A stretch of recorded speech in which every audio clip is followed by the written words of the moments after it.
watch me move this dress from this to this. Welcome back to my channel. So in this tutorial, I'm going to be showing you how I beaded this dress. Let's jump in. Now we need two beads. We're using crystal beads. We're using the dark green and the light green, and of course a matching thread. Now this is the blouse we're using right here, so I just put the mesh behind it so it'll be easy for me to work, and I'm going to be marking the area in which I'm going to be beading on. Now I'm going ahead to use my chalk to mark it. Please mark it lightly so you don't stain the fabric, but sometimes this chalk can be trusted. So I'll go ahead and bead that area as well, and the bust area too. So now I'm going to be picking these beads 2 by 2. I could decide to do it 1 by 1, but I decided to do it 2 by 2. You can do it 3 by 3 as well, but I will recommend for a clustered beading pattern like this, please do how to do 1 or 2. So I'm going ahead to just pick these beads randomly. The idea is to have a smaller amount of the dark green and more of the light green, just so that it will come out really pretty. So I'm going to go ahead and keep picking it right here and doing it.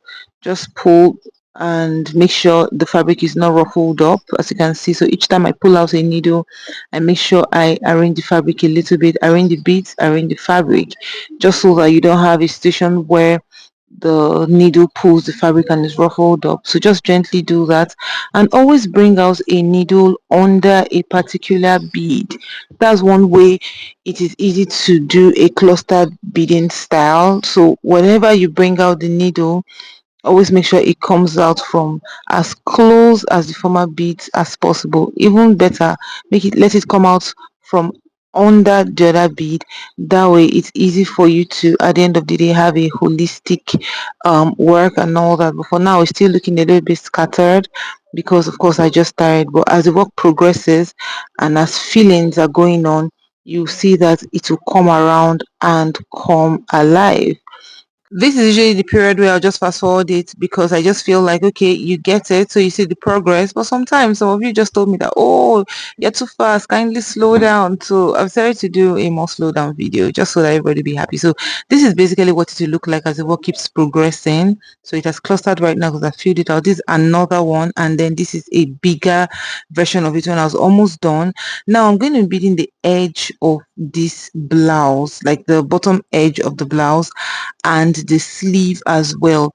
So this beading pattern is the pattern I used for the edge of the blouse, like this, as well as the sleeve, that spaghetti hand area of the blouse. Yes, that's what I use. So I just picked 3 beads right there, and just bring out the needle just under the fabric, at the edge of the fabric right there. Put in another 3 beads. Now you can make this 4 if you want, but I decided to use 3.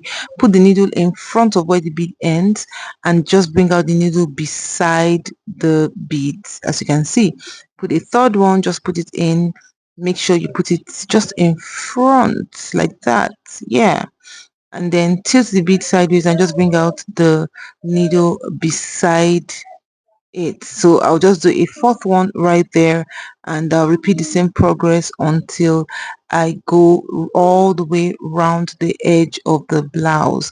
So this right here is what it will look like, and I'll just keep going. So this is what it looks like by the time I finished the whole edge of the blouse. I adopted the same method for the sleeve, like I said. So right here, I'm going to be fixing a size 12 crystal.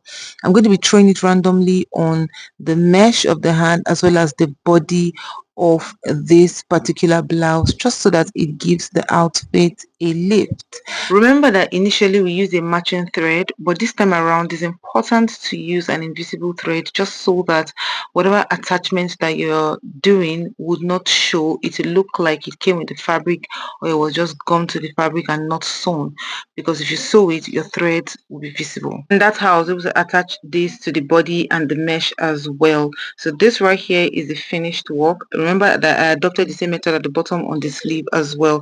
This is what it looks like when you're finished. Thank you so much for watching my video. I'll see you in my next one. Bye.